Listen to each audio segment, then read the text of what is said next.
The story began on a stormy night, shrouded in darkness, when various mutated monsters ravaged the world. There were rats as big as cars and birds as large as planes, but those were just cannon fodder compared to the legendary evil that ruled the world. Humanity struggled in endless despair. Fortunately, the appearance of the Stargate gave mankind their last glimmer of hope. Humans who passed through the Stargate had a chance to awaken and become professionals, capable of fighting the evil monsters.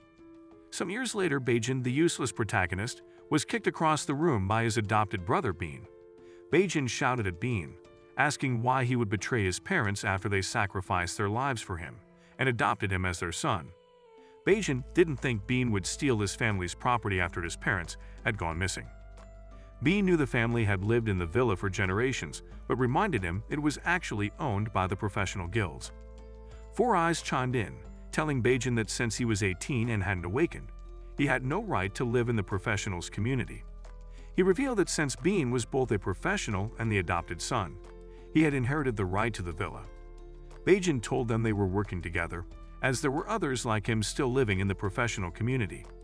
Bajan wondered if this was how they planned to repay his ancestors for their sacrifice in Dawn City. In response, Four Eyes slapped the lights out of Bajan and scolded him for questioning the rules of the 6 professional guilds. He reminded Bean not to forget his promises before leaving. Later, Bean saw Bajan struggling to stand and decided to beat him like a punching bag. During the assault, Bean revealed the reason Bajan hadn't awakened. He told Bajan he had been poisoning him since he was 10 years old. Bajan wanted to know why, and Bean explained that the professional community was built near the Stargate, making it the safest place in Dawn City. Bajan's family villa was especially close to the Stargate, making it highly valuable. Bean, who was an E-rank thief, knew that with his rank he would be placed far from the Stargate. But as long as Bajan didn't awaken as a professional and his parents were out of the picture, he would inherit the villa. Bajan wondered how his parents had been so blind to Bean's true nature. Bean then revealed the cruelest twist. He had sent Bajan's parents to their imminent demise. He baited them, claiming it would help Bajan awaken. Bajan screamed, realizing his parents were gone for good. Moments later, Bean kicked Bajan out of the villa. He warned him that if he caused any trouble, he'd save him a spot in jail. Enraged, Bajan told Bean he would return. Bean saw Bajan as nothing but a flea bag, but just to be sure, he poisoned him again. A while later, Bajan struggled to walk through the city, wondering if his time had finally come. He collapsed to the ground when suddenly, a beam of light surged from the sky and struck him. Bajan woke up, but he wasn't Bajan anymore but Shen. Shen was reborn in Bajan's body, and was shocked the reincarnation technique he used worked. He remembered how Tianfeng, his student, had stabbed him in the back because he overshadowed her. Tianfeng and his companion mocked him for believing he could face the demon god. Shen couldn't believe they had forgotten their oath to protect humanity. He declared that he was the strongest warrior and the only SS-class god of war, and vowed to return stronger. In that moment, he had used the reincarnation technique, finding himself in Bajan's body. Shen swore vengeance on his former companions. However, he quickly realized that Bajan's body had been poisoned, which would likely prevent him from awakening a profession. Shen cursed his luck, wondering why his soul had chosen such a trashy body. Suddenly, Bajan's memories flooded into Shen's head, and he learned of Bean's betrayal. Shen vowed to fulfill Bajan's last wish, as Bajan's soul faded away, leaving Shen in full control of the body. Shen knew that his chances of awakening were slim. Fortunately, he had mastered a technique that could improve his physical fitness and altered his fate: the 6 paths of reincarnation, which he had learned along with the reincarnation technique. Shen knew that if he practiced hard enough, he would become even stronger than in his previous life. However, the only way to fully utilize the technique was through the Stargate. He headed to the Stargate and decided to take the awakening trial. With Bajan's memories still fresh, Shen vowed to reach the top of the world. Later that night, Shen arrived at the Stargate in Dawn City. Shen originally lived far from Dawn City, and was relieved to train far away from his city without having to worry about Tianfeng. As he observed the large number of people around, Shen felt a wave of nostalgia. He remembered his early days of training before becoming the god of war. Approaching the counter to apply for the awakening training, he was reminded that he had already applied twice that month and had failed both times. The man at the counter remarked that Bajan had become the city clown with his constant failed attempts. Shen's fury surged, and the man behind the counter recoiled, Frightened by the intensity of Shen's aura, the captain of the guard, Bo, arrived and asked what was happening. From Baijin's memories, Shen recalled that Bo had once been rescued by Baijin's parents. Shen wondered if Bo would betray Baijin's family like Bean. However, Bo reprimanded the man at the counter, reminding him of the contributions Baijin's family had made to the community. Bo handed Baijin a star card and gave him another chance. Before leaving, Bo warned Baijin that if he failed the awakening again, it would be dangerous for him, and advised him to hide if that happened. Shen recognized that Bo was someone who understood loyalty and how to repay kindness. After a while, Shen entered the Stargate. Immediately, Baijin's body began to break down like a faulty car. His body couldn't endure the pressure of the awakening space. Shen knew that the more starlight one received, the greater the transformation. Once one failed to resonate with the stars, they would remain trash. However, Shen was prepared. He used the 6 paths of reincarnation to gather endless starlight. Shen knew from his previous life that the power of the divine soul was strong enough to withstand this trial. The power of Shen's soul ignited around him, resonating with a particularly bright star. The other participants murmured in awe, wondering whose stars shone so brightly. Shen was impressed by the 6 paths of reincarnation, but he knew this was just the beginning. He braced himself for the quenching process, a painful but necessary step. Shen pushed through, knowing that this was no ordinary awakening. He advanced to the 2nd stage of the starlight flame, and then the 3rd, continuing until the 6th stage. Shen began to suspect that the 6 paths of reincarnation corresponded with the flame of the 6 stars. Realizing just how dangerous this awakening was, he reflected on the many challenges he had faced in his previous life. The process continued as Shen used the 6 starlight flames to temper his body. After some time, he emerged from the awakening chamber and noticed that Baijin's body had fully recovered from the poison. Relieved, Shen was glad he had finally awakened. Now he was left wondering what his profession was. Inside the Stargate, Shen knew that one could awaken different class depending on their profession. The strength of a warrior, the agility of a thief, the sharp mind of a mage, the enhanced eyesight of an archer, the unwavering confidence of a knight, and the chaotic perception of a summoner. To his shock, he had received all 6 enhancements at once. He was a one-man RPG party. He figured it must have been a result of the 6 paths of reincarnation. In his previous life, Shen had only ever heard of dual professions. With all 6 enhancements, it was clear he could surpass the achievements of his former self. As the starlight space began to fade, Shen was let out. Coincidentally, he was greeted by Bean, who immediately questioned why he was in the Stargate. Bean had warned Baijin to stick to the slums where he belonged. Shen told Bean to get lost and Bean was left shocked, wondering where he got the ball. Bean began to wonder how Baijin had survived the poison he had used on him. Deciding to finish him off directly, Bean launched an attack. Shen quickly realized that Bean was seriously trying to end him. But then, Shen knew Bean was just a coward, as his moves were full of openings. Taking advantage of this, Shen landed a sucker punch that sent Bean flying. The people around were stunned that Baijin, the useless, had just done a factory reset on Bean. Bean, still reeling, couldn't believe what had just happened. Shen, however, knew he hadn't mastered any specific skills yet, and thought it best not to drag the fight out any longer. Shen asked Bean why he had attacked him, pointing out that Bean could be imprisoned for his actions. Meanwhile, Bo was informed that Baijin had applied for the awakening test multiple times and should be dismissed. Bo, however, told his colleague to think about his worthless life, and mentioned that Baijin had already awakened a profession. The bystanders were astonished that Baijin had managed to withstand an E-rank thief's assault. Bo approached Shen and scanned him to check which profession he had awakened. He informed Shen that he had awakened a warrior profession, but it was all part of Shen's tricks. The crowd began to wonder how dumb Bean was to attack a warrior class head-on. Bo, pleased with Baijin's awakening, handed him an invitation to train as a warrior. Shen then asked Bo when the monthly talent association would be held. Bo informed him it was happening later that night, and that an armored vehicle would soon take them to the location for the talent assessment. Bo asked whether Baijin planned to join the talent assessment, noting that only those with sufficient professional knowledge could apply. Shen knew that the talent assessment was his best chance to gain and hone his abilities further. Bo reminded Shen to make adequate preparations to ensure he obtained high-quality talent during the assessment. Shen smiled and reassured Bo not to worry. After all, he was an SSS-ranked god of war. In Dawn City, the light of the Stargate shielded the city from monsters that thirsted for human souls. while individual monsters were afraid to approach the starlight. Their fear vanished when they gathered in vast numbers. This resulted in the phenomenon known as the disaster tide. In the past, many cities had fallen to these tides, and when the Stargate was destroyed, humans became nothing more than food for the monsters.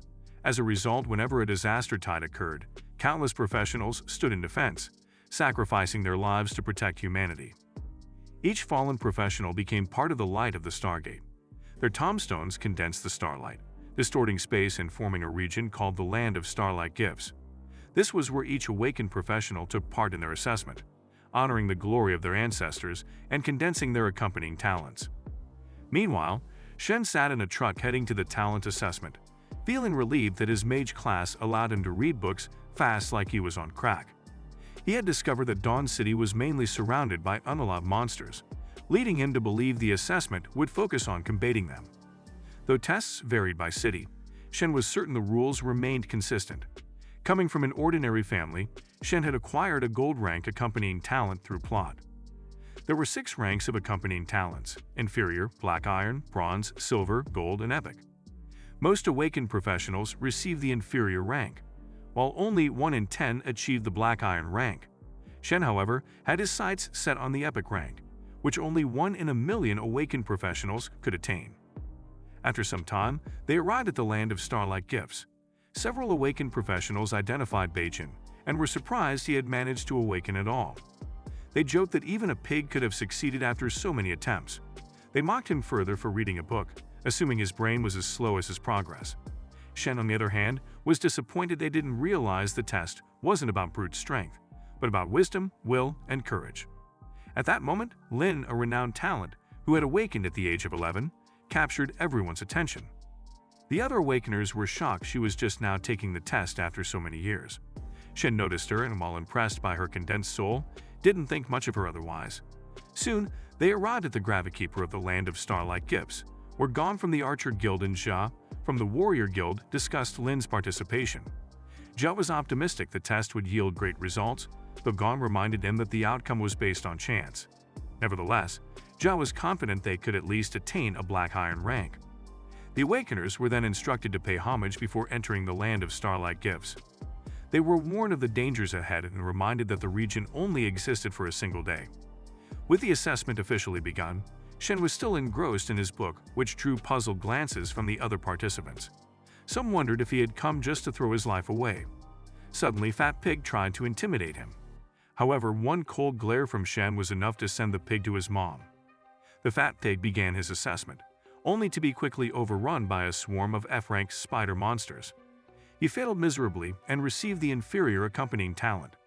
A few other Awakeners passed, managing to secure bronze-rank talents, but Shen's focus remained on the epic accompanying talent. Lin, noticing Shen's calm demeanor, approached him and asked if he planned to continue deeper into the assessment area.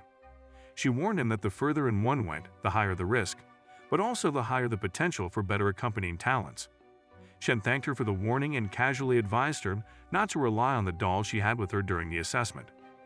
Lin wondered how Beijing was able to detect the puppets when even official professionals couldn't. In the Land of Starlight Gifts, Shen wandered around, expecting to encounter a silver-rank heroic spirit. Just then, a beam of light shot toward him, which he swiftly evaded. He realized it came from a silver-ranked heroic spirit. However, Shen didn't engage. He was searching for an epic rank accompanying talent, and anything less wasn't worth his time. He soon realized that his unique spirit soul was attracting the heroic spirits like he was some hot babe. Shen pressed forward, aware that time was slipping away. Navigating through the Land of Starlight Gifts was challenging, but the locations of heroic spirits were recorded, allowing him to find the fastest route to his destination. As he advanced, he noticed 2 heroic spirits actually fighting each other over him. That was when he understood how much he had underestimated the power of his spirit soul. Continuing on, Shen encountered several remarkable soul spirits. Among them, some of the spirits were impressively attractive. Shen rejected the tempting offers, which was one of his toughest battles. Shen came across Lin, who was struggling in a battle against her ancestor's heroic spirit. Lin was confused and distressed as the heroic spirit launched arrows into the ground, summoning E-rank skeleton dogs. What was supposed to be a test was quickly turning into an extermination attempt. She cried out, asking why the heroic spirit was trying to destroy her. But the spirit coldly responded, declaring her unqualified while continuing its relentless attack. Lin was nearly struck several times, but her protective puppets saved her at the last moment. She recalled how her granddad had always praised her abilities. She couldn't understand why the heroic spirit was treating her so harshly. Tears welled up in her eyes, but the heroic spirit didn't seem to care since he was empty inside. Just as Lin was about to lose hope, Shen stepped in and observed the scene with a sigh. He couldn't believe her pea-brain hadn't figured out the problem yet. Lin, desperate for help, explained how she had worked hard since she awakened at the age of 11, tempering her soul and preparing for the talent assessment. She claimed to be the most outstanding in her family and swore she would take down her ancestors' heroic spirit, even if it meant her doom. At that moment, she began to resonate with the heroic spirit. Shen pointed out that the assessment wasn't about sheer ability, but about courage. Using her puppets to fight was like bringing cheats to an exam. Lin, embarrassed but enlightened, realized Shen was right. Once she accepted the lesson, her ancestors' heroic spirit granted her an accompanying talent. Shen congratulated Lin, though he couldn't resist a small grin. Shen advised her to leave quickly since she had successfully obtained her accompanying talent. He warned her about the dangers of heroic spirits, explaining that if they lingered too long, they could transform into evil spirits. Lin listened closely but then asked what he was doing in a gold-rank heroic spirit zone. Shen casually replied that he was searching for an even better accompanying talent, leaving her shocked. Before departing, Shen told Lin to keep his location and his goals to herself. Lin wondered if he was an idiot or just wanted to end his life. Shen had finally arrived at the deepest level of the Land of Starlight Gifts, a place rumored to be the Hell's Gate. The atmosphere felt oppressive, and Shen could feel an intense pressure emanating from the guardian monster that stood ahead was a D-rank creature. Even from a distance, the immense spiritual energy gap between him and the creature weighed heavily on him. Shen quickly realized that, while the tests were designed to assess wisdom and courage, sheer strength was equally important here. If his body couldn't handle the pressure, everything else was meaningless.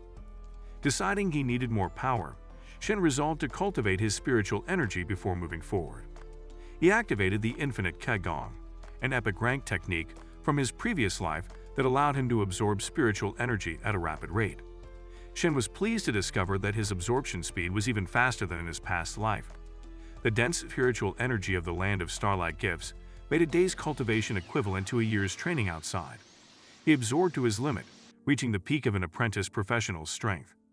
Once he felt strong enough, he decided it was time to show the creature who the real dog was. Shen confidently approached the Hell's Gate. Guarding it was a monstrous hellhound, one of the most feared E-rank monsters. As Shen stared down the beast, the heroic spirit watching the gate wondered if Shen was the chosen one. The hellhound lunged at Shen, but he remained composed, easily dodging the first attack and countering with a strike of his own. However, he quickly noticed his attacks were useless against it. Shen knew his current strength was limited, so he opted for a different approach. He provoked the hellhound, taunting it into a full-blown charge. As the hellhound rushed him, its eyes gleaming with murderous intent, Shen noticed something unusual. There was no true danger. When the beast reached him, nothing happened. He realized then that the creature was not real, but a projection meant to intimidate and assess the candidates. Shen flicked the hellhound on the head, and the creature dissipated into thin air. He had figured it out. The projection was designed to test the candidate's courage and composure. Only those with enough mental fortitude to see through the illusion could pass. A real hellhound wouldn't have shown any emotion. It would have just attacked with cold, ruthless efficiency. With the hellhound gone, the gate opened, and Shen stepped through, feeling a surge of excitement. Before him lay a magnificent waterfall, the likes of which he had never seen. Its cascading waters glittered with a mystical light, radiating ancient power. Shen gazed around, wondering if he had reached the true deepest part of the Land of Starlight Gifts. Suddenly, Shen was attacked by a brilliant sword move, and from the aura, he could tell it was an S rank. In the deepest part of the Land of Starlight Gifts, Shen was inches away from being struck down. The epic rank heroic spirit's attack was deadly, and Shen knew that if it connected, it would be the end of him. But, in a surprising twist, the heroic spirit stopped the attack at the last moment. Shen was confused. He had worked hard to reach this point. Surely the spirit could see that his presence here was no fluke. The heroic spirit, however, wasn't impressed. He saw Shen as just an apprentice professional who had wandered too far, an overconfident challenger ready to meet his doom. Shen reminded the heroic spirit that the assessment was not merely about raw ability. Courage, will, and wisdom mattered more, and being an apprentice didn't mean he wasn't qualified to face this challenge. But the epic rank spirit had heard enough. He was tired of Shen's persistence and decided to teach him a lesson. In a flash, Shen found himself teleported to a grand, Colosseum-like arena, surrounded by the spectral presence of other heroic spirits. To his surprise, Shen realized his spirit energy had been elevated to that of an E rank, a significant boost. This was Y's way of making the fight more fair, though it was still far from an even match. Outside the arena, the other heroic spirits were in an uproar. They hadn't expected Wei to initiate such a test. Shen had been the first youngster in ages to make it this far, and they were curious to see how he would fare. Some began to wonder if Wei would take it easy on Shen. In the arena, Wei, now determined to test Shen's true potential, threw his sword away. Shen, unflinching, displayed a level of proficiency far beyond what any apprentice professional should possess. His movements were swift and precise, each strike fluid and powerful. Wei, at first confident, soon found himself on the defensive. His shot grew with every passing moment. Shen's sword techniques were masterful, almost on par with an SS rank warrior. The fight ended with Wei being bested and felt stupid for throwing his sword. Wei, stunned by the outcome, couldn't believe he had lost stupidly. Shen's abilities exceeded the limitations of his rank. Shen urged Wei not to go easy on him. Taking the challenge to heart, Wei picked up his sword for a second round, determined to put Shen in his place. But once again, despite all his efforts, the outcome remained the same. Shen emerged victorious, his flawless techniques leaving Wei speechless. By this point, Wei was fully aware that Shen was no ordinary contender. He had passed the test, demonstrating skills and talent beyond his supposed rank. Shen was glad to have earned the epic rank accompanying talent, but before he could receive it, Wei mysteriously disappeared without a word. Shen was left standing in the arena puzzled. He wondered if he went too hard on the heroic spirit, and he ran away. Meanwhile, the other heroic spirits were still processing the news of Shen's victory. Many of them had assumed that Shen had been eliminated. When Wei reappeared, they bombarded him with questions, wondering how he had lost. Wei, though still in shock, explained that Shen's talent and ability far exceeded his expectations. The other spirits struggled to accept that Wei had been defeated by someone they had considered a noob. Wei, unwilling to let things end so simply, devised a new plan. He was determined to truly test Shen, and this time, he wouldn't hold anything back. The other spirits felt that Wei's judgment should be enough, but curiosity had gotten the better of them, and they were eager to see what would happen next. Back in the arena, something strange began to materialize in front of Shen. In the arena, Shen faced 6 epic rank heroic spirits, each representing one of the 6 major professions: warrior, thief, archer, mage, summoner, and knight. As they stood before him, Shen couldn't help but wonder what kind of tragic war had taken the lives of such powerful individuals, turning them into these heroic spirits. Despite their daunting presence, Shen remained calm, his mind focused on the task at hand. The heroic spirits were surprised by his composure. Most challengers would have hesitated or been overwhelmed in the face of such overwhelming odds, but Shen remained resolute. They explained that since he had already bested Wei, they had decided to present him with an opportunity of a lifetime. If Shen could defeat all 6 of them, they would each grant him their epic rank accompanying talent. However, if he lost, he would leave as a loser. They gave Shen a moment to reconsider, offering him the opportunity to walk away with just the epic rank warrior talent he had already earned. But Shen only smirked. The idea of walking away now didn't sit right with him. This was the kind of challenge he thrived on, and the opportunity to earn all 6 epic rank talents at once was too tempting to pass up. Without hesitation, Shen accepted their challenge, even as they warned him of the near impossible odds. He was unfazed. This was his chance to prove his mettle once again. His plan was to take down the thief first, knowing that stealth and surprise were their greatest weapons. Using his archer's enhanced vision and hearing, Shen quickly located the thief who had attempted to strike from behind. He struck first, using the warrior's brute strength to take out the thief in a single decisive blow. The other heroic spirits were momentarily shocked. The thief was down far more quickly than they had expected. Realizing Shen was more formidable than anticipated, the remaining spirits launched an all-out assault. But Shen's combination of professions gave him the agility and lightness of the archer, allowing him to dodge their attacks with ease. The mage unleashed a barrage of lightning spells, only for Shen to use the knight's ironclad physique to resist the magical attack. As the mage's confusion set in, Shen capitalized on the moment and swiftly defeated him. Next, the archer loosed a volley of arrows, but Shen evaded them with graceful precision, charging forward using the warrior's indomitable strength to close the distance and deliver a crushing blow. The summoner, realizing the severity of the situation, called forth a massive bear to trap Shen in a coordinated attack with the knight. However, Shen's mastery over his abilities allowed him to use the Uno reverse card, turning the bear against them. The bear struck the knight and was defeated in a single strike. With the knight gone, the summoner was left vulnerable, her powers useless without her creatures to defend her. Shen took her down quickly, leaving only the warrior standing. But even the last heroic spirit recognized when he was outmatched, and he yielded, impressed by Shen's extraordinary prowess. The 6 heroic spirits gathered before Shen, acknowledging his incredible feat. True to their word, they granted him their accompanying talents. But as Shen received the talents, something extraordinary happened. He felt a surge of power unlike anything he had experienced before. The 6 epic rank talents didn't simply settle within him. They began to fuse together, intertwining and merging into a single unified force. The heroic spirits, sensing the change, were in awe. They realized that Shen's abilities had transcended even the epic rank. His aura, once powerful, now grew into something beyond their comprehension. Shen stood there astounded as the combined might of the 6 professions coursed through him. His body, mind, and spirit had ascended to an entirely new level. Some moments later, Shen realized that the fusion of his 6 epic rank talents had reached its limit. This was a problem, and failure was not an option for him. Refusing to give up, Shen used his unique understanding of his world to push the fusion to completion. In doing so, he unlocked a mythical rank talent, a level far beyond the epic rank, thought to be merely a legend. The heroic spirits, who had lived for centuries and had never seen a talent higher than epic, were in awe. They had no idea there was a rank superior to epic, and they were honored to have witnessed it.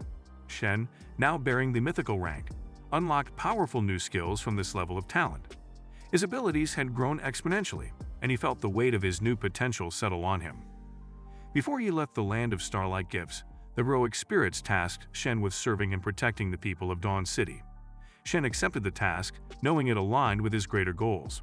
Meanwhile, outside the land of starlight gifts, the assessment was nearing its conclusion.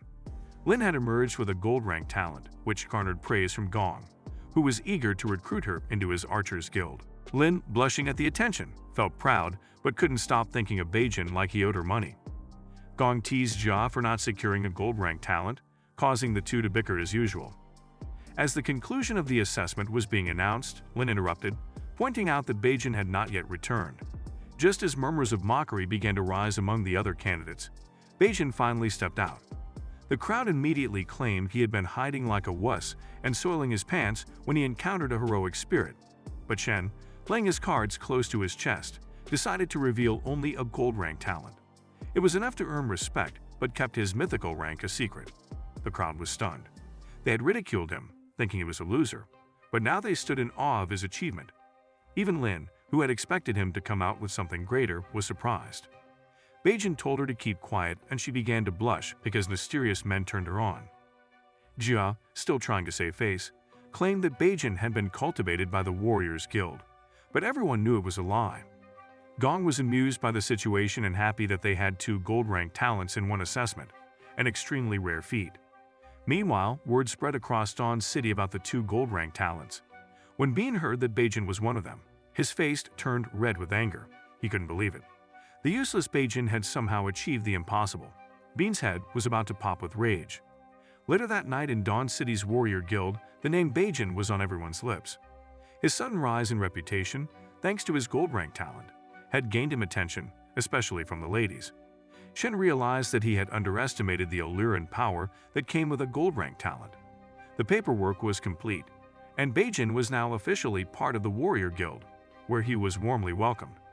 Jia, eager to show off his new recruit, took Beijing to meet the guild's treasurer, Chen, to receive a reward fitting his newfound status.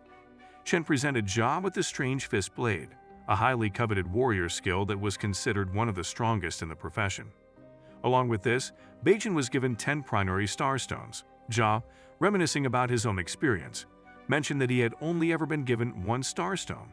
underscoring the significance of Beijin's reward. As Shen inspected the strange fist blade, he was surprised by its potential.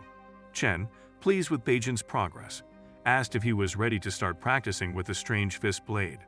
Shen agreed, but his sharp senses from his past life told him that something was off, and it wasn't his ugly face.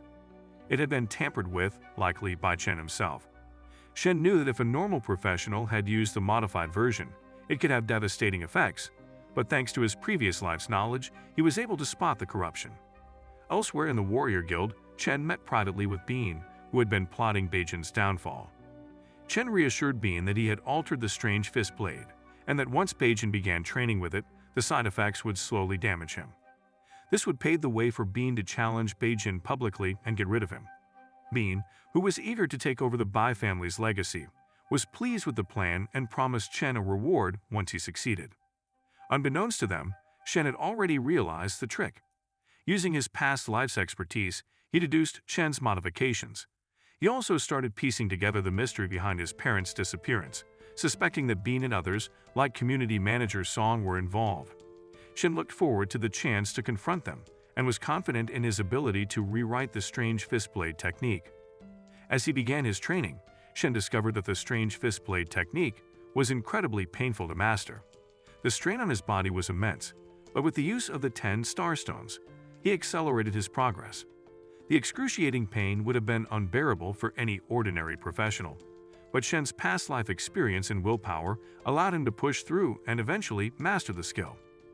The next day, as Shen stepped out of his training, feeling the power of the perfected strange fist blade, Bean arrived at the guild with a challenge letter. He confidently asked if Beijin would accept, thinking that his plan was already in motion. In the warrior guild, Shen was caught off guard when he received a challenge letter from Bean. Calmly, Shen pointed out that as a recognized professional, nothing was stopping him from inheriting his family's estate. The guild members were stunned by Bean's balls to try and claim the Bai's family property, especially in the warrior guild. Bat then revealed that it was a family matter and was signed by the professional guild. They wondered why the professional guild would even allow such a challenge to happen. The only explanation was that the higher-ups were in cahoots with Bean, setting up this elaborate scheme. Bean, reveling in his confidence, smugly revealed that the family property had already been transferred to his name. He taunted Shen, claiming that if he wanted it back, he'd have to duel him and win. The fight, Bean declared, would be till their last breath. Shen, however, remained composed. Memories of Beijin's life flashed before him, but Shen quickly realized that Bean was nothing more than a puppet, a pawn in a bigger game. Without hesitation, Shen snatched the challenge paper from Bean's hands in the blink of an eye. Bean was stunned by the speed and skill Shen displayed, but he quickly reassured himself that Shen's plan would take care of things. The duel commenced soon after, with Bean launching a series of attacks. He used a shadow skill to hide his presence, attempting to catch Shen off guard. But Shen easily blocked his every move, mocking Bean for his lack of creativity. Being increasingly frustrated, couldn't fathom how Shen was able to detect and counter his concealed strikes. Shen decided to showcase his mastery of the strange fist blade, a move that should have caused severe side effects. With a single strike, he sent Bean flying across the room. The warrior guild members watched in awe, and Jay praised him for mastering the strange fist blade in just a day. Shen was effortlessly dominating an E-rank thief in combat. As the battle raged on, Shen pressed his advantage, unleashing a relentless barrage of attacks. Bean, however, refused to go down easily. He revealed that he was wearing hidden armor, which had absorbed most of the damage. The guild members wondered why he would bring armor in such a fight, losing more reps. Feeling emboldened, Bean attempted to finish Shen with a technique called Duel Serpent. Shen, unimpressed, blocked the attack without breaking a sweat and retaliated with a flurry of strange fistblade strikes. Bean, now desperate, questioned how Shen could continue using the modified technique without succumbing to its side effects. Shen smirked and revealed that he had figured out the tampering and restored the skill to its original form. Beijin asked about his parents, and Bean poisoned himself in a final act of defiance. He told Beijin that he would never find out the truth about his parents before he passed away. Beans left Shen with more questions than answers. He wondered why Bean had chosen to end his life, rather than reveal the mastermind behind the plot. Whoever was pulling the strings had to be someone with considerable power and influence in Dawn City. Shen was determined to uncover the truth, but knew he would need to grow much stronger, if he wanted to face whoever was responsible. Later that night, Shen absorbed the final starstone and was stunned by the rapid rate at which he absorbed its energy. He remembered when he was just an F-rank professional in his previous life. His spiritual power maxed out at 105 points. However, in Bajan's body, his spiritual power had soared to 246 points. Normally, the power within a primary starstone converts to 10 points of spiritual power, and being able to absorb even 10% of that energy was considered a good result for regular training. But absorbing 30% was the mark of genius. Shen had managed to increase his spiritual power by 141 points with only 10 primary starstones, a feat he never achieved in his previous life. He marveled at how perfectly Bajan's body responded to cultivation, almost as if it were tailor-made for him. Despite this, Shen felt a pang of frustration, knowing that if he were closer to the Stargate, his spiritual power could have grown even more significantly. His thoughts shifted to Song, the community manager, who had blocked his attempt to reclaim the family villa after Bean's demise. Song had coldly informed Shen that the villa no longer belonged to his family. Since Bean was gone, the community management had reclaimed the property, offering Bajan only an apartment on the outskirts as a replacement. Shen seethed at the injustice, but he knew that at his current F rank, he was no match for Song as C-rank professional. This only strengthened his resolve to focus on increasing his strength. However, Shen soon realized a miscalculation in his plans, which was that Bajan's family was broke. After years of spending their fortune to help Bajan awaken, they barely had enough merits left to purchase 20 starstones. Shen scrolled through the mission medallion, searching for ways to earn more merits. The available F-rank missions offered pitiful rewards, not enough for someone of his caliber. He considered a D-rank mission but quickly dismissed it, knowing it would draw too much attention to him. After careful consideration, he found an E-rank mission that seemed challenging yet discreet enough to avoid unwanted scrutiny. It was the perfect opportunity to gather more resources. A short while later, Shen arrived at the location for the mission and was immediately spotted by Lin, who was also there for the same mission. Excitedly, Lin ran over and asked Bajan to join her team. Liu, an E-rank knight, didn't take kindly to this, as he was jealous Bajan was scoring the chick he was after. Tong, the E-rank archer and team captain, stepped in to introduce himself and officially welcomed Shen to the group. Despite Tong's acceptance, Liu remained unimpressed. Even though Shen had a gold-rank talent, Liu saw him as an obstacle to get close to Lin. Fed up with Liu's nonsense, the captain firmly ended the bickering and ordered everyone to move out. In the outer perimeter of the Mossy forest, Lin attempted to fend off an E-rank monster with a volley of arrows, but her attacks were as useless as her. Seeing the situation getting out of hand, Liu, ever eager to impress his captain, rushed in to provide cover. This allowed Tong, the team's captain, to land a precise shot that took down the monster with a single strike. Liu, of course, wasted no time in boasting about their teamwork, throwing a smug look at Shen. He condescendingly remarked that an F-rank warrior like Bajan had no business taking on an E-rank mission. Lin, already irritated by Liu's constant jabs, stepped in to defend Bajan, pointing out that she too was an F-rank, and his remarks were disrespectful to her as well. However, their argument was cut short when a monster launched a sneak attack on Lin. Just before the strike could land, Shen moved in with lightning speed, catching the attack in the nick of time. The team's E-rank thief quickly followed up, striking down the monster. Lin thanked Bajan profusely for saving her life, but Liu's anger flared as he saw this as yet another chance for Bajan to steal Lin's affection. He shot a resentful glance at Shen, but Shen paid him no mind. Shen's attention was instead focused on the Mossy forest itself, since he had sensed something off. Over time, he had learned to recognize the shifts in the balance between the Starlight Gate's forces and the Dark Aura. He knew that an intensification in Dark Aura often heralded the frequent appearance of treants, powerful creatures, but more importantly, treasures spawned from the Dark Aura's increased presence.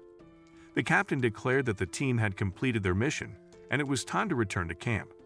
Shen, however, had already made plans to return later, once alone, to retrieve the treasures hidden deeper in the forest. But just as he prepared to leave, Liu voiced a suggestion. He argued that their mission reward would be pitifully small if they split it as planned, and that with their combined strength, they could head deeper into the forest for more valuable rewards. The captain, tempted by the prospect of greater gains, agreed and proposed the idea to the group. Liu wasted no time in advising Bajan to leave, claiming he would be nothing but a burden on a deeper mission. Shen was actually relieved. Lu's condescending attitude had given him the perfect excuse to leave the group and focus on his real goal, the treasure hunt. Lin, visibly upset, tried to speak up for Beijing, but the captain shut her down, explaining that taking both Lin and Beijing deeper into the forest would only make things more dangerous for the team. Shen, sensing Lin's growing frustration, calmly assured her that withdrawing was the right move, hoping she wouldn't press the matter and disrupt his plans. As the team prepared to move deeper into the forest, Shen was satisfied. While the E-rank team was taking a reckless risk venturing into the forest's heart, he wasn't too worried about Lin.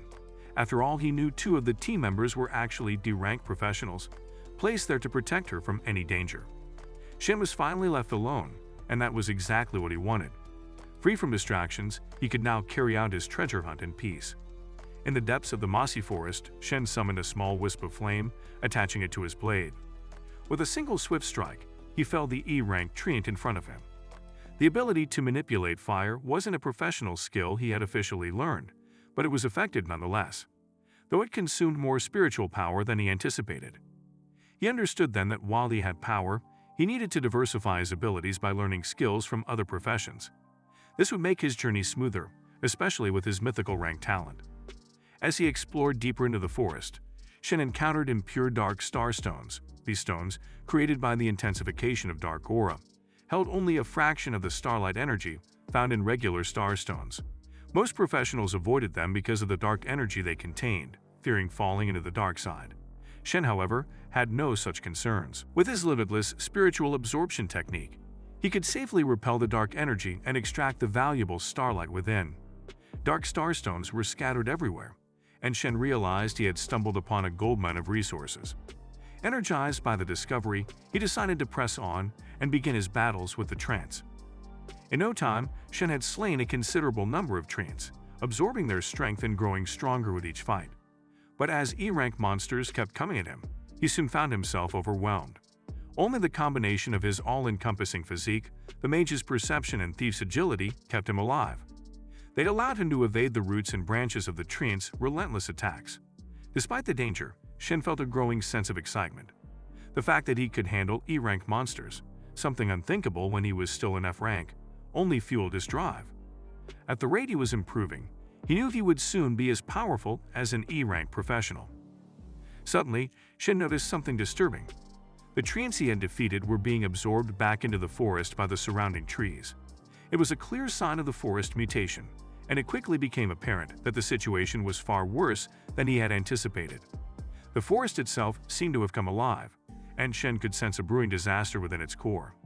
The roots of the trees, which had been harmless before, suddenly lashed out at him, but thanks to his enhanced perception and agility, he dodged them with ease. Still, he was shaken by how dangerous the forest had become. The realization dawned on him that this wasn't a situation that an E-rank team, let alone a D-rank team, could easily handle. The forest was changing, growing stronger, and Shen knew that no matter how much he trained, as long as he remained in F rank, there was no substitute for the power of a D-rank professional. Reluctantly, he decided to avoid any further confrontation. His goal was survival and gathering power, not reckless heroism. In the depths of the mossy forest, Shen used his limitless absorption breathing technique to suppress his spiritual power, blending seamlessly into his surroundings. So long as he didn't make any sudden movements, he would be practically invisible to the mutated forest. His thoughts drifted to the mutations spreading through the forest. The vastness of the forest made it difficult to pinpoint the exact source of the darkness. Suddenly, Shen felt a shift in the air, an impending attack. For a moment, he thought the trees had detected him, but then he realized they weren't targeting him. Instead, their focus was on something else, Baby Groot. The little creature was about to be struck by a vicious tree root when Shen darted forward, saving Baby Groot in the nick of time. He quickly used his spiritual concealment technique on both of them to avoid further detection. Baby Groot, radiating an innate starlight energy, looked at Shen with gratitude. Shen was surprised when Baby Groot communicated with him, thanking him and then, surprisingly, understanding his question about the source of the darkness. Baby Groot nodded and gestured for Shen to follow. The tiny creature seemed to know the way to the heart of the anomaly, and Shen followed closely, eager to uncover the mystery behind the forest's mutation. Meanwhile, Tong's team was in a heated battle with dark treants deeper in the forest. Luo, acting as the shield, arrogantly held the line as the captain took out the treants one by one. After they managed to defeat 3 E-rank treants, Luo couldn't resist bragging about their success, smugly claiming that things went smoothly without Beijin's involvement. His arrogance irritated Lin, who found it hard to tolerate Luo's overconfidence, especially given the risks they had just taken. But thinking about Beijin calmed her like he was her medication. Suddenly, one of Tong's teammates noticed something unsettling. The bodies of the slain treants were disappearing. The captain and the others realized the forest was absorbing the treants' corpses. The trees were coming alive, fueled by the dark energy permeating the area. Without warning, the trees lashed out at Luo, ensnaring him before anyone could react. Despite his cries for help, it was too late and Luo was overtaken by the dark power of the forest, transformed into one of the forest's minions. The now possessed Luo, his eyes glowing with malevolent energy, turned toward his former teammates. In a chilling voice, he warned them that they were all doomed. That night, the tension in the Mossy forest reached a peak.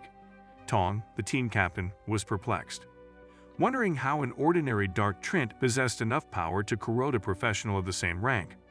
But before he could fully process the thought, the possessed Luo charged at him with terrifying speed.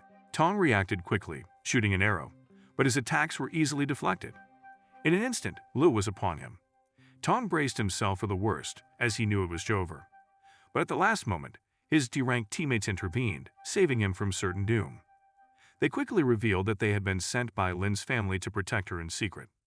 Their techniques were far superior, and their true strength became apparent. The D-rank professionals reassured Lin, promising to handle the now monstrous Luo. Despite their strength, however, they struggled to deal any lasting damage. The monster's regeneration was relentless. No matter how much damage they inflicted, Luo healed quickly, and they soon realized they would exhaust themselves before long. Recognizing the dire situation, they devised a plan to create an opening for Lin to escape while they bought her time. Lin resisted at first, unwilling to leave her comrades behind. She had no choice when they forcibly pushed her away from the battlefield. She ran, heart-pounding, but the forest seemed to be alive, and the dark treants were close on her heels. She thought bitterly about how everyone had sacrificed themselves for her, only for her to meet a grim fate. Just as the treants closed in, Shen appeared, swiftly dispatching the creatures with ease. He grabbed Lin by the waist and pulled her to safety. Flustered, Lin's thoughts raced, wondering if he was trying to make a move on her. But Shen told her not to speak if she didn't want to be thrown away. He then activated his spiritual concealment, and Lin, stunned, realized that the pursuing monsters suddenly stopped in their tracks, unable to sense them anymore. With Shen holding her close, Lin felt her heart race for entirely different reasons. She stared up at him, like she was looking at her maker. Shen felt uncomfortable under her intense stare. He had no choice, since it was the only way he could conceal their spiritual powers. After some time, Shen found a secluded spot and released Lin. He immediately questioned her about what had transpired, asking about the D-rank members that were with her. Lin was surprised that Beijin had figured out the presence of the D-rank guards. Lin asked how Beijin knew about the D-rank professionals in the team, and Shen wondered how she didn't. He told her they didn't hide it, and with Archer's keen observation, she should have noticed. Shen was disappointed in her, especially with her gold-rank talent, and Lin began to cry, feeling useless. Shen asked what was the point of crying and told her to explain the situation clearly. She then explained everything, and it was just as he had expected. Lin suggested they could return to camp to report the situation since Beijin could avoid the monsters. Shen asked whether she thought Tong and the others could be saved even if they called the elite forces. He explained that an E-rank could handle the situation with the right approach. Lin mentioned that after Luo was possessed, his strength exceeded that of a D-rank professional, and she wondered how an E-rank could handle the situation. Shen stood up, tired of hearing her voice, and told her to lead the way to her team. Meanwhile, Luo continued his attack, and the mage struggled to keep him at bay while protecting the rest of the team. Shen and Lin arrived at Luo's location. Lin knew the captain and the others couldn't hold on much longer and asked Beijin if he could save them. Shen responded that he couldn't save them, but she could with her talents. He scolded her, saying she was a waste of space for having such an exceptional ability and couldn't use it. He told Lin she had to learn to use her talent if she was serious about saving her team. Lin begged Beijin to teach her. He told her to focus, observe her talent, and use it. She followed his instruction and activated the golden mark on her head. Shen recognized it as hawk-eyed, a remarkable talent. He felt that with his guidance, she could become an S rank within 10 years. Shen had a brief moment of PTSD from being betrayed by his student, and he questioned why he felt the urge to teach his student again. Later, Lin told him she could see dozens of dark treants overlapping Lu. She discovered a concentration of dark power within Lu's body, which Shen said was the cause of the Mossy forest anomaly. Shen explained that the concentration of dark treant energy inside Lu's body was the reason the team was struggling. He mentioned it was still an E-rank monster and could be defeated if its core was destroyed. Lin decided to shoot at the core with her arrow, but Shen flicked her on the head, wondering what an idiot she was. Shen remarked how useless her and her team were, which was why they lost. Lin finally understood, and she used an ice arrow to hit the core. Shen then prepared to strike. Lin was glad she managed to land the hit and acted like a kid wanting to be praised. She mentioned the ice arrow wouldn't last long, but before she knew it, Shen was already preparing to strike. Lin had nothing to do but to fawn over Beijing when she suddenly realized he was about to attack the core of Lu. In a panic, she told him not to go, since she wasn't ready to lose her self-acclaimed lover. Shen realized that Lin wasn't completely wrong. Lu had indeed become stronger than a D-rank monster. However, he was prepared, knowing that Lin's use of the ice arrow was all part of his plan. Shen launched his flame fist blade at the core of Lu.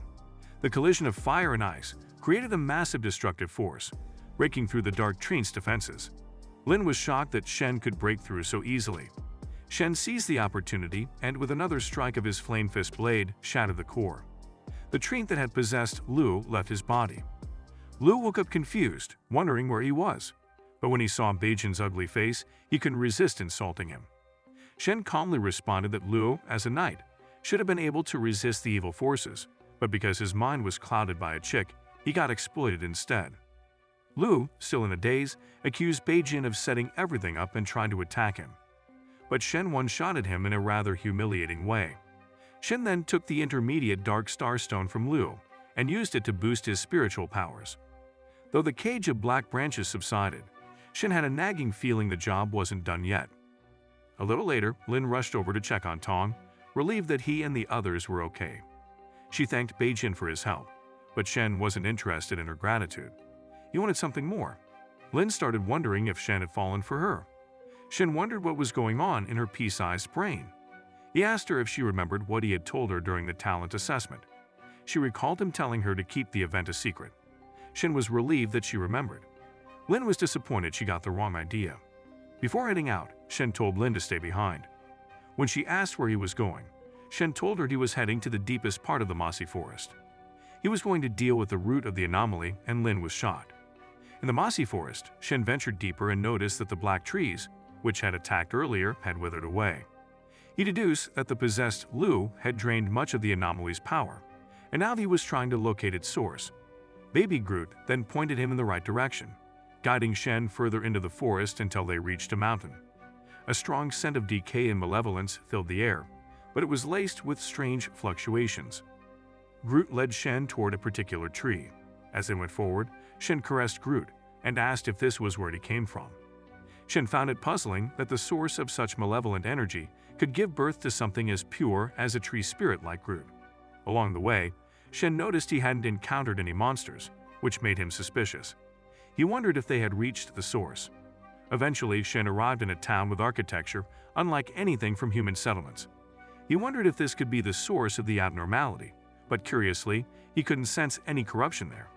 To investigate further, Shen unleashed his spiritual power, which allowed him to detect a malevolent aura lurking behind a tree. Deciding to power up, Shen used an intermediate Dark Star Stone to refine some dark energy, though he knew it would be tricky. Groot then asked Shen to take him to a specific place. Shen agreed and followed his tiny companion. After a while, they arrived at the destination, which Shen realized was where Groot had been born. The memories of Groot's origins began to surface. From those memories, Shen understood that the town had been built by tree folk. He asked Groot if he wanted to go inside to see how they were doing. Groot begged him to take him inside, but Shen silently hoped that Groot's family had managed to escape the monster attacks. As they entered, it became clear the tree folk hadn't survived. Groot began to cry, and Shen, trying to shield the little guy from further heartache, closed his eyes to spare him the sight. A while later, as Groot continued to cry, Shen figured he'd be stuck in his tree tears for a while and decided to proceed alone. But Groot, to Shen's surprise, wanted to tag along. Shen asked if Groot was seeking revenge, impressed that such a young tree spirit could be so mature. Glad that Groot understood the concept of repaying kindness, they both decided to head out together to investigate the malevolent aura. They moved toward the area where Shen sensed the ominous power. Shen concealed his spiritual powers and infiltrated the area like a shinobi. The evil power had taken a misty form strong enough to cause high-level mutations. The aura fluctuated between E rank and D rank, which was a big problem. As they pressed further, Shen spotted a sacrificial altar made of black branches, realizing it was transmitting the gathered evil energy into the mossy forest. He began to suspect that the massive dark treant might be the source of the dark mutation power plaguing the forest. The dark treant high priest boasted about absorbing the power of the massive dark treant to become the king of the forest. Just then, the massive dark treant stirred, reacting to their presence, and the high priest noticed the intruders. Ordering his minions to eliminate Shen, the fight was on. Shen quickly ignited his flame fist blade, swiftly cutting down a dark treant, but there were too many of them. He realized he wouldn't be able to keep up, so he shifted tactics to defeating the leader. Using his thief-class abilities to increase his speed, Shen darted toward the high priest, keeping in mind that the dark treant high priest was dual-classed, both warrior and summoner class. As he closed in, high priest launched a powerful attack that Shen barely dodged. He was glad he escaped getting sent to the afterlife. The dark treant high priest, now provoked, rushed at Shen. Realizing he needed an edge, Shen used the intermediate Dark Star Stone to boost his spiritual power, allowing him to break through to E rank just in time to face off against the high priest. Still in the heat of battle, Shen blasted the dark treant high priest away, feeling his strength had significantly increased. However, he was surprised when his flame fist blade did little damage to the high priest. The dark treant high priest became enraged, which made Shen oddly relieved knowing angry enemies often reveal their weaknesses. Its speed increased dramatically as it charged at Shen, but he managed to evade just in time. The dark treant high priest continued its relentless assault. Shen, in return, landed a critical hit using his flame-strange fist blade, but to his dismay, it was useless. The high priest retaliated by launching a dark ball at Shen, which was a direct hit. The dark treant high priest revealed its apparent victory, believing Shen was over. Unbeknownst to the high priest, Shen had protected his vitals with his warrior's physique. Though the dark erosion grazed him, it wasn't enough to finish him off. Shen complimented the dark treant high priest for almost taking him out. The high priest went into a frenzy, unleashing a continuous barrage of attacks like he knew he was about to coup an L. Shen remembered that his weapon was a gift from 12th birthday, and the blade an F-rank weapon. It wasn't ideal for cutting through the high priest's tree armor. So Shen decided to coat it in ice, which would help to penetrate the high priest's tree armor. The high priest continued its brutal onslaught, while Shen nimbly dodged each attack. When the moment was right, Shen used his blade to freeze part of the high priest, and with a follow-up flame-strange fist blade attack, caused an explosive reaction. With the tide turning in his favor, Shen decided it was time to end the battle. But before Shen could finish things off, the dark treant high priest released the massive dark treant, infused with all the evil power it had left. Shen realized this new foe was stronger than D rank, which definitely made things more complicated. However, Shen's resolve remained firm, knowing that sometimes the heart of the brave had its own role to play.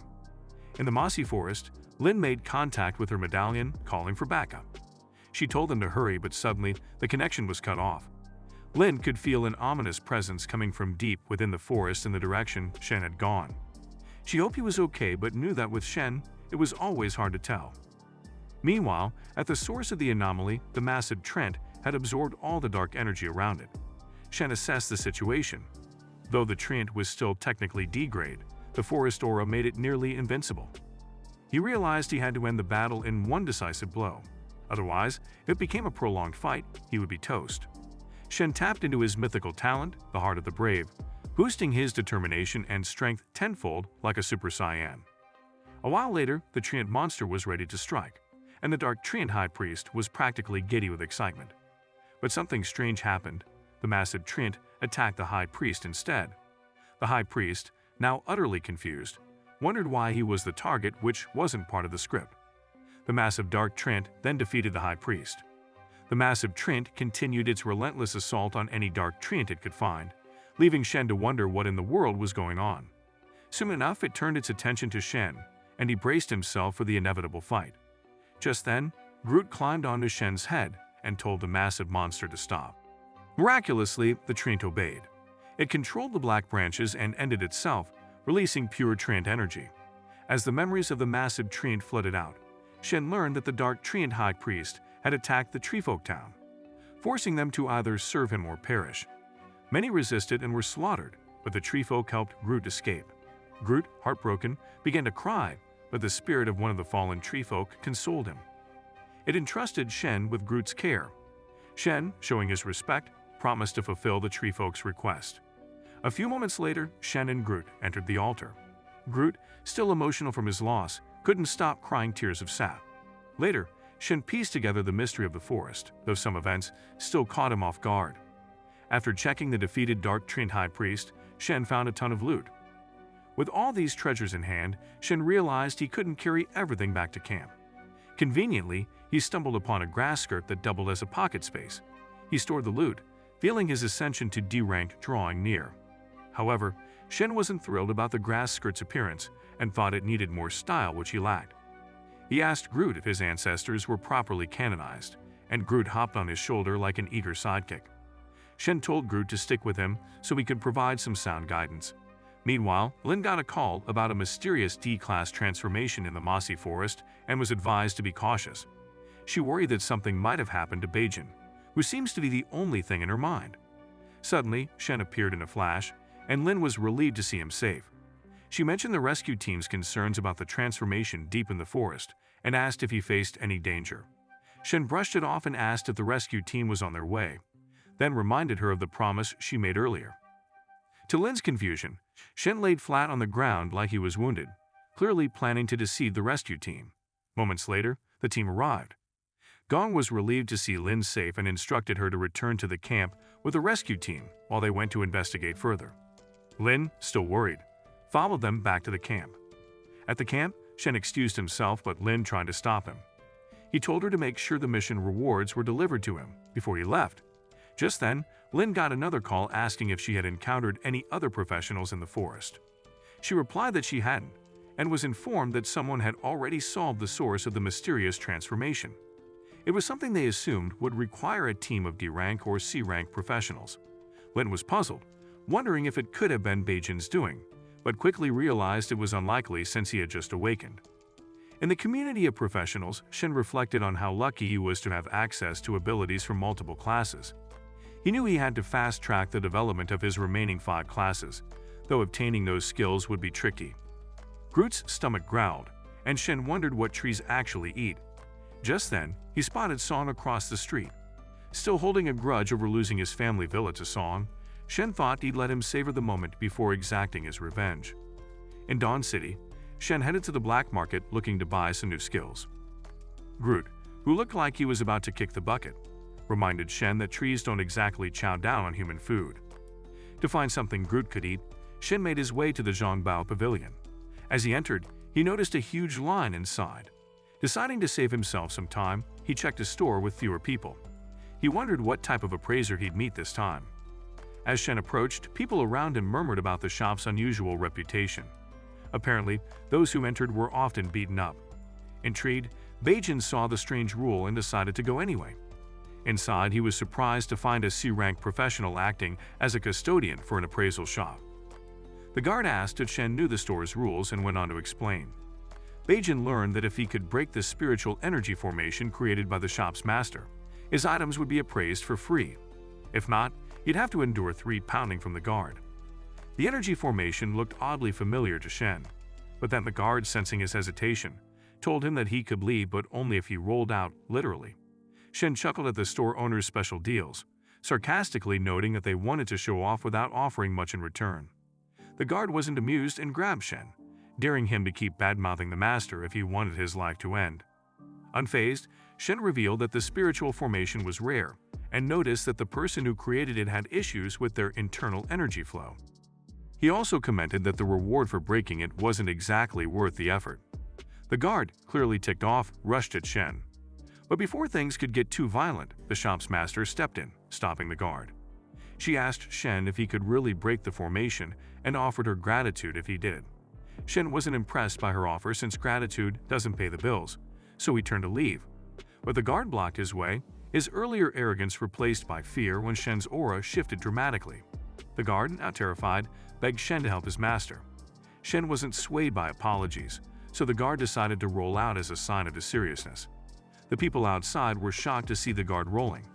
The shop owner apologized, and she caught Shen's attention when he finally saw her face clearly. He realized he had seen her somewhere before. In the appraisal store, Shen's mind wandered back to the many dangerous missions he had completed over the years. He couldn't shake the feeling that he knew the store owner. Her beauty wasn't something to forget. When he asked for her name and she revealed it was Yang, Shen's suspicions were confirmed.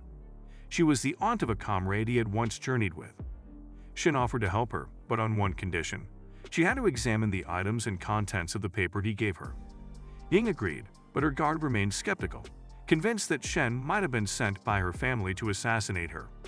Ying, however, assured the guard that Shen's ability to recognize her condition made him remarkable, and that she had to take the chance, as it was her only shot at curing her illness. After some preparation, Ying showed Shen the spiritual energy that had been troubling her. Upon examining it, Shen quickly identified it as the imaginary spiritual blueprint body, a rare skill that only activated at D rank or higher. Ying was confused, but Shen explained that it was a gold rank professional skill that was likely passed down through her family.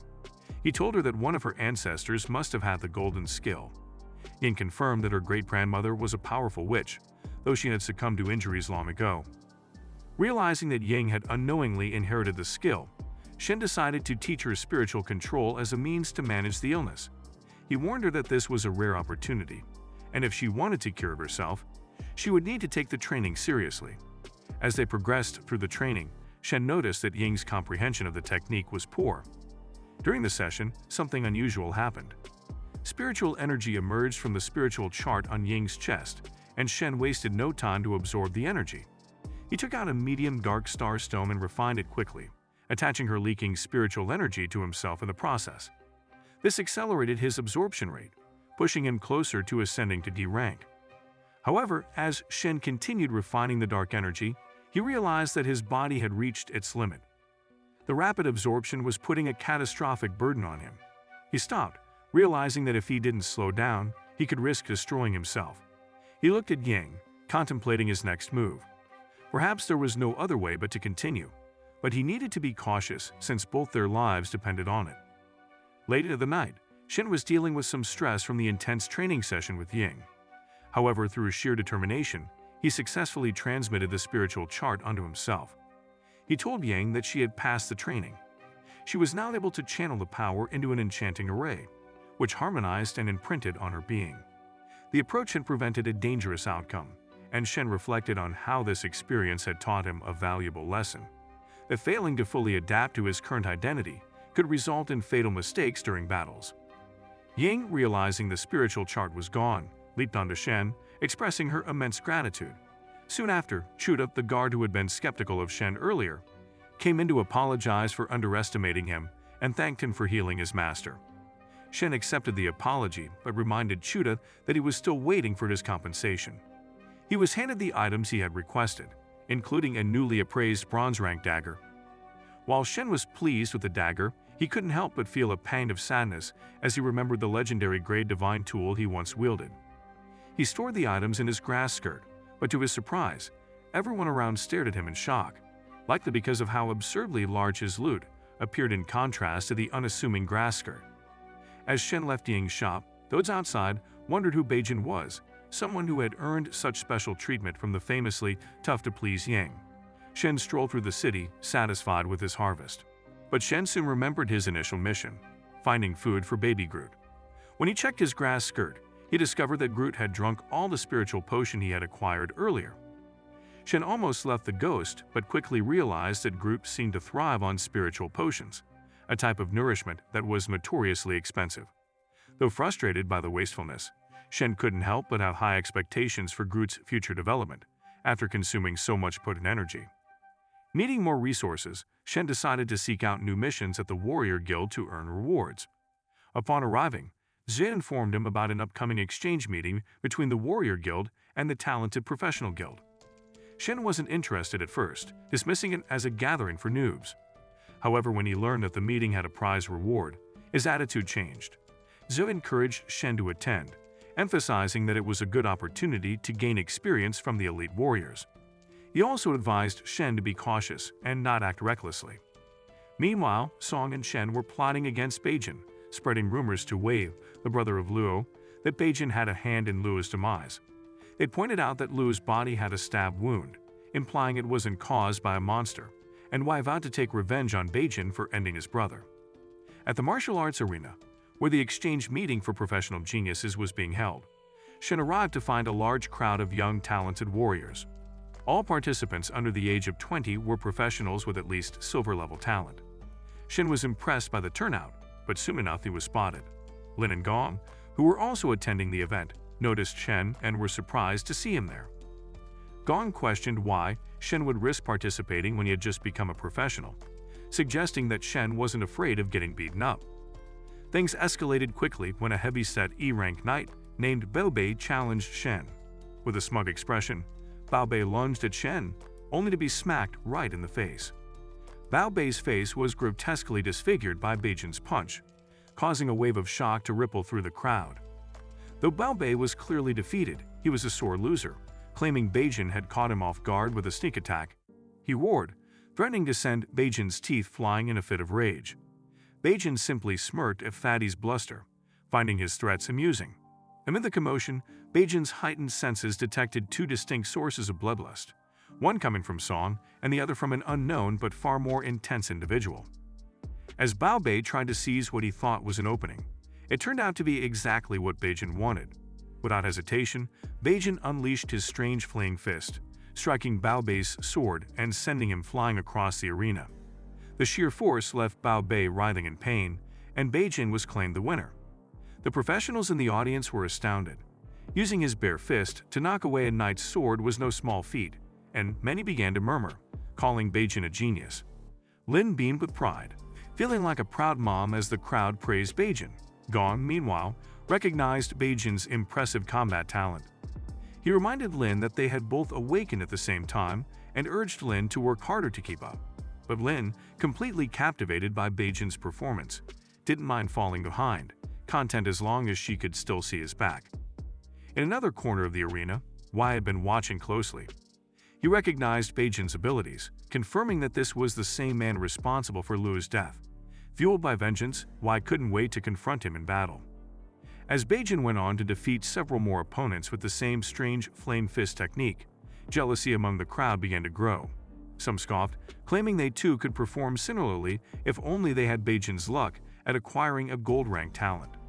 Sensing the bitter envy, Beijing taunted them, asking why the gold-tier spirit hadn't chosen them if it was all just a matter of luck. Inwardly, Beijing was satisfied. He had successfully made the crowd believe that his gold-rank talent was simply enhanced physical strength, hiding his full potential. The next battle was soon announced, Beijing versus Wei. The anticipation was palpable, as Wei was a renowned genius knight, and the audience immediately rooted for him to bring Beijing down. Even Gong, impressed by Wei's skills, doubted that Beijing could win this match. As Beijing sized of his opponent, he realized that the second source of bloodlust he had sensed earlier came from Wei. Before the match began, Wei asked Beijing if he knew Luo. Beijing feigned ignorance at first, but then admitted with a smirk that Luo had been manipulated by a dark treant before meeting his end like a loser.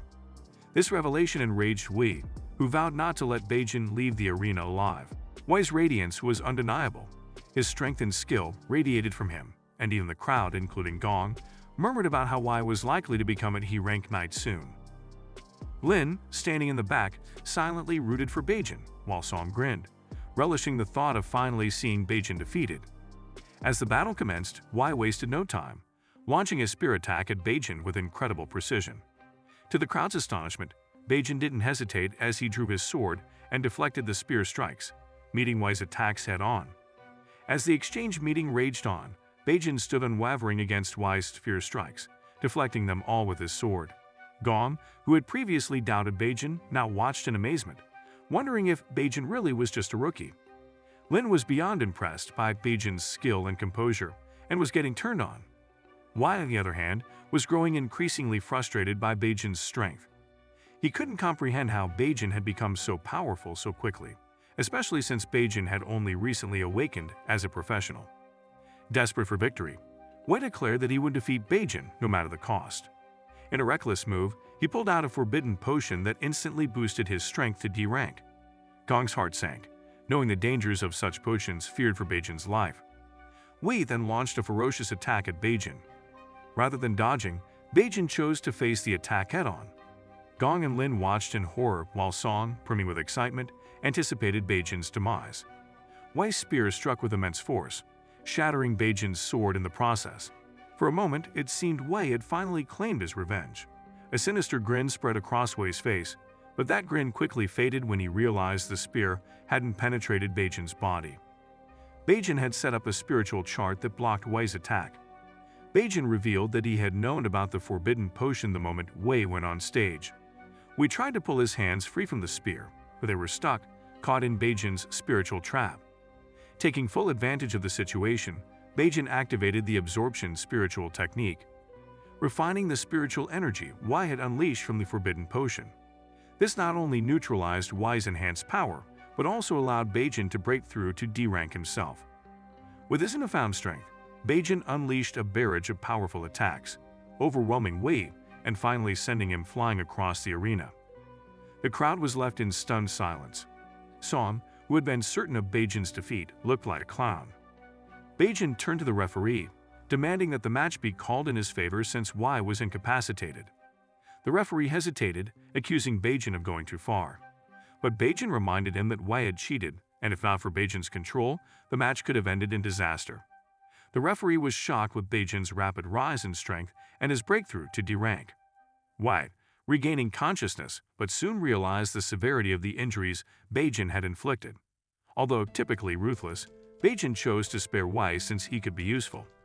Whispers of Beijing's genius spread, and many began to see him in a new light. Meanwhile, in the Warrior Guild, Zhe received an urgent call from the guild master, instructing him to check on Beijing. However, Chen, lurking in the shadows, observed Beijing leaving his quarters. Misinterpreting the situation, Chen assumed Beijing had been dealt with and set his sights on eliminating Zhe. Chen, filled with malice, confronted Zhe, accusing him of allowing Beijing to participate in the exchange meeting despite being a new professional. He falsely claimed that Beijing had met his end during the event, shocking Zhe. Chen's accusations escalated, with him suggesting that Zhe had ulterior motives for allowing Beijing to compete. He demanded an investigation, intending to stir up trouble. Will Shen finally meet Tianfeng, or will he find those conspiring against the Bai family? That is it for this video.